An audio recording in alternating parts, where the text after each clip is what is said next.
तो मेरे प्यारे दोस्तों, नमस्कार। स्वागत है आपका अपना स्टडी चैनल लर्निंग जीएस वाला में।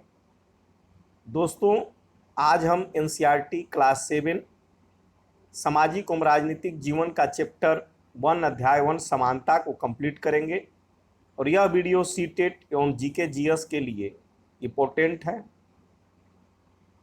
तो चलिए दोस्तों, बिना समय गंवाए शुरू करते हैं। चैनल में आगे बढ़ने से पहले, वीडियो शुरू करने से पहले आपसे निवेदन है कि चैनल को सब्सक्राइब कर बेल आइकन को दबा दें ताकि लेटेस्ट नोटिफिकेशन आपको मिलता रहे। तो समानता यह भारतीय संविधान के अनुच्छेद 14 से 18 तक वर्णित है। समानता, चलिए भारतीय लोकतंत्र में समानता को देखते हैं।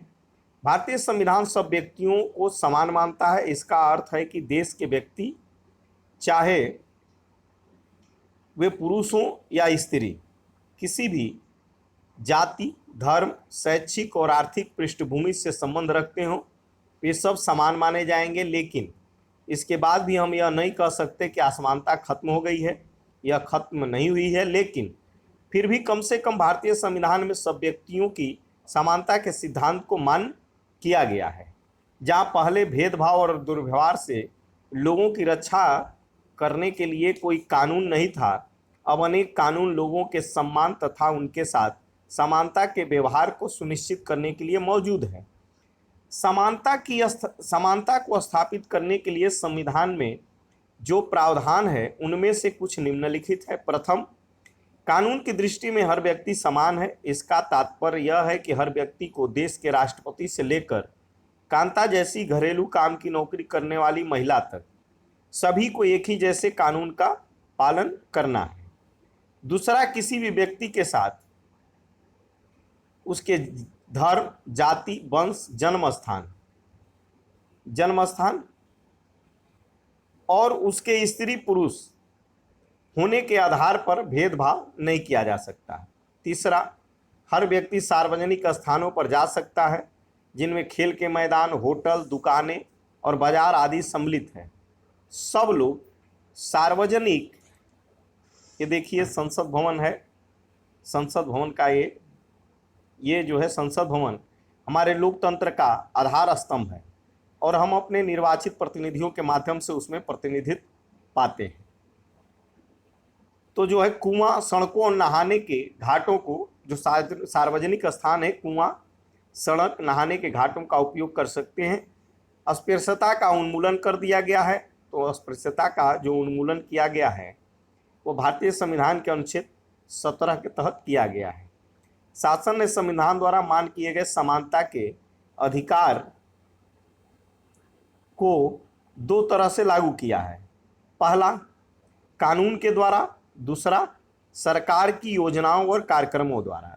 तो दोनों याद रखिएगा, पहलू कानून के द्वारा और सरकार की योजनाओं और कार्यक्रमों द्वारा सुविधाहीन समाजों की मदद करके। भारत में ऐसे अनेक कानून हैं जो व्यक्ति के समान व्यवहार प्राप्त करने के अधिकार की रक्षा करते हैं। कानून के साथ साथ सरकार ने उन समुदायों जिनके साथ सैकड़ों वर्षों तक असमानता का व्यवहार हुआ है, उनके जीवन सुधारने के लिए अनेक कार्यक्रम और योजनाएं लागू की हैं। यह योजनाएं यह सुनिश्चित करने के लिए चलाई गई हैं कि जिन लोगों को अतीत में अवसर नहीं मिले, अब उन्हें अधिक अवसर प्राप्त हो। इस दिशा में सरकार द्वारा उठाया गया एक कदम है मध्याह्न भोजन की व्यवस्था।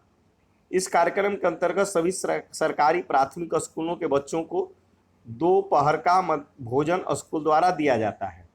तो मध्याह्न भोजन कहाँ मिलता है? तो सरकारी स्कूलों में मिलता है। और जो है प्राथमिक 1 से लेके 8 तक प्राइमरी विद्यालय में। यह योजना भारत में सर्वप्रथम तमिलनाडु राज्य में प्रारंभ की गई थी। तो मध्याह्न भोजन सर्वप्रथम कहाँ हुई थी? तमिलनाडु राज्य में शुरू हुई थी। और 2001 में उच्चतम न्यायालय ने सभी राज्य सरकारों को इसे अपने स्कूलों में 6 माह के अंदर प्रारंभ करने के निर्देश दिए। इस कार्यक्रम के काफ़ी सकारात्मक प्रभाव हुए। उदाहरण के लिए दोपहर का भोजन मिलने के कारण गरीब बच्चों ने अधिक संख्या में स्कूल में प्रवेश लेना और नियमित रूप से स्कूल जाना शुरू कर दिया। शिक्षक बताते हैं कि पहले बच्चे खाना खाने के, ये देखिए मध्याह्न भोजन है, और इस मध्याह्न भोजन से बच्चे स्कूल आ रहे हैं, ये उत्तराखंड का इस दृश्य है। तो खाना खाने के जो ये देखिए मध्याह्न भोजन कार्यक्रम वही बताते हैं।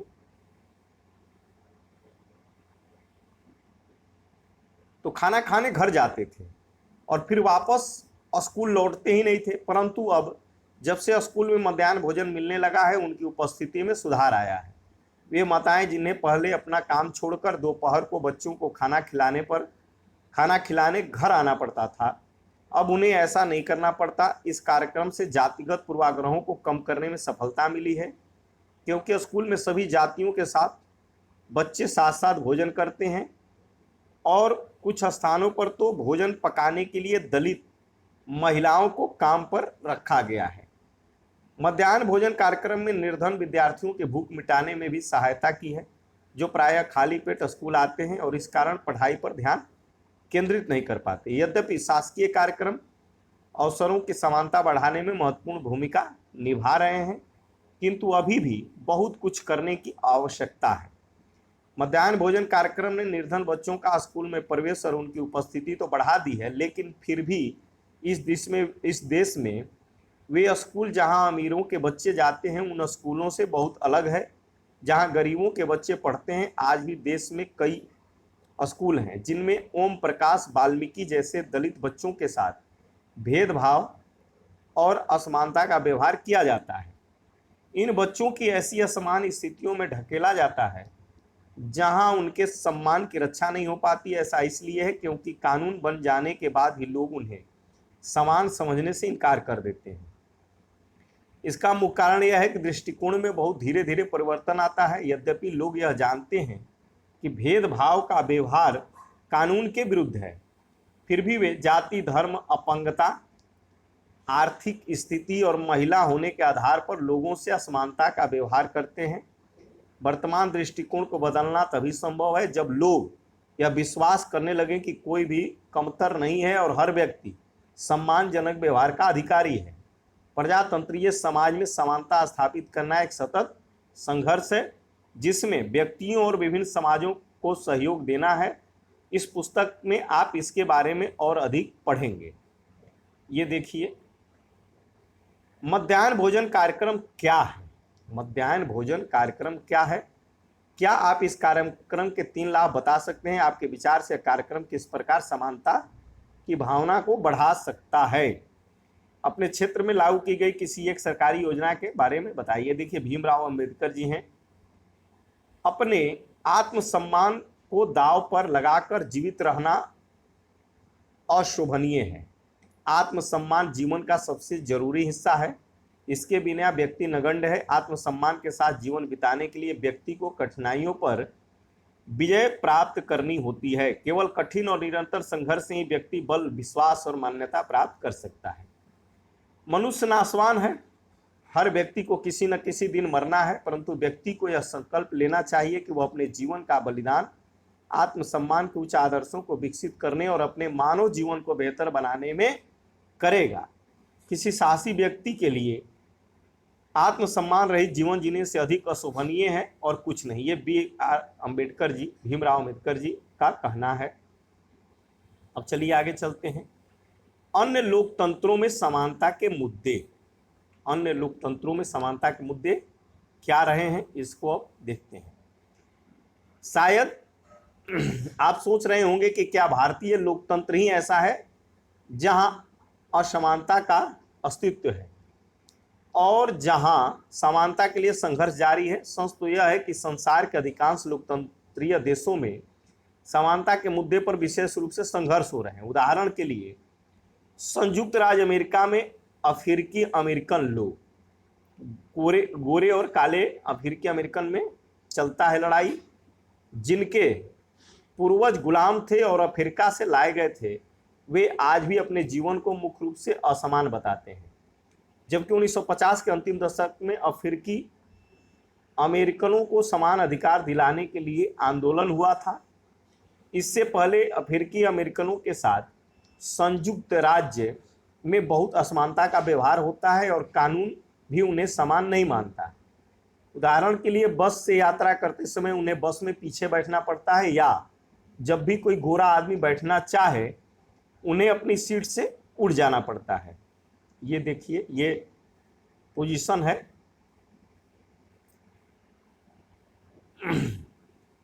रोजा पार्क्स, ये 1913 से 2005 तक इनकी जो है जीवन है। रोजा पार्क्स एक अफ्रीकी अमेरिकन महिला थी। रोजा, ये पूछ देगा कि रोजा पार्क्स कौन थी, तो ये अफ्रीकी अमेरिकन महिला थी। 1 दिसंबर 1955 को दिन भर काम करके थक जाने के बाद बस में अपनी सीट एक गोरे व्यक्ति को देने से मना कर दिया। उस दिन उनके इनकार से अफ्रीकी अमेरिकनों के साथ असमानता को लेकर एक विशाल आंदोलन प्रारंभ हो गया, जो नागरिक अधिकार आंदोलन, इसका नाम क्या हुआ? नागरिक अधिकार आंदोलन, सिविल राइट्स मूवमेंट कहलाया। तो नागरिक अधिकार आंदोलन 1955 में कहाँ हुआ? संयुक्त राज्य अमेरिका में। 1964 के नागरिक अधिकार अधिनियम ने नस्ल, धर्म और राष्ट्रीय मूल के आधार पर भेदभाव का निषेध कर दिया। 1964 में कानून बना और यह निषेध किया गया अमेरिका में। इसने यह भी कहा कि अफ्रीकी अमेरिकन बच्चों के लिए सब स्कूल के दरवाजे खोले जाएंगे और उन्हें अलग स्कूलों में नहीं जाना पड़ेगा, जो विशेष रूप से केवल उन्हीं के लिए खोले गए थे। इतना होने के बावजूद भी अधिकांश अफ्रीकी अमेरिकन गरीब हैं।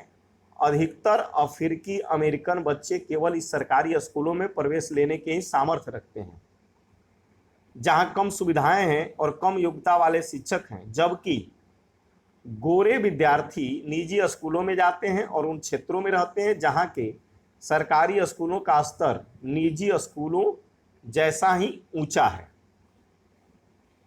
ये देखिए, रोजा पार्क्स हैं, अफ्रीकी अमेरिकन।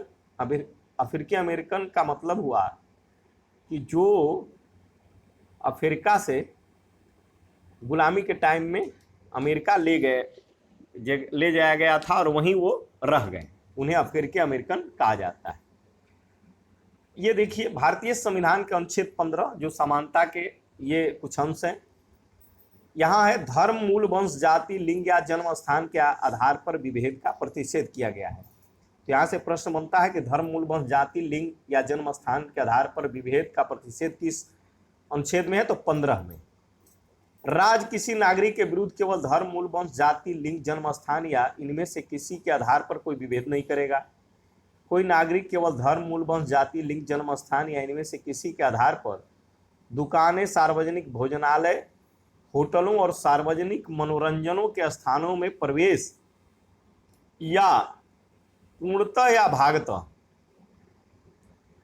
राजनिधि से पोषित या साधारण जनता के प्रयोग के लिए समर्पित कुओं, तालाबों, स्नान घाटों, सड़कों और सार्वजनिक समागम के स्थानों का उपयोग इस संबंध में किसी भी निर्योग्यता, दायित्व, निर्बंधन या शर्त के अधीन ये सब नहीं होगा। अब लोकतंत्र की चुनौती क्या है, इसको देखते हैं। लोकतंत्र की चुनौती, किसी भी देश को पूरी तरह से लोकतंत्रीय नहीं कहा जा सकता। हमेशा ही ऐसे समुदाय और व्यक्ति होते हैं जो लोकतंत्र को नए अर्थ देते हैं और अधिक से अधिक समानता लाने के लिए नए नए सवाल उठाते हैं। इसके केंद्र में वह संघर्ष है जो सब व्यक्तियों को समानता और सम्मान दिलाने का पक्षधर है।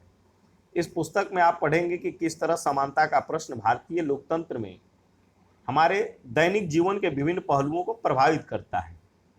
इन पाठों को पढ़ते हुए विचार कीजिए कि क्या सब व्यक्तियों की समानता और उनके आत्मसम्मान को ऊंचा रखने की भावना को लोग स्वीकार कर रहे हैं या नहीं।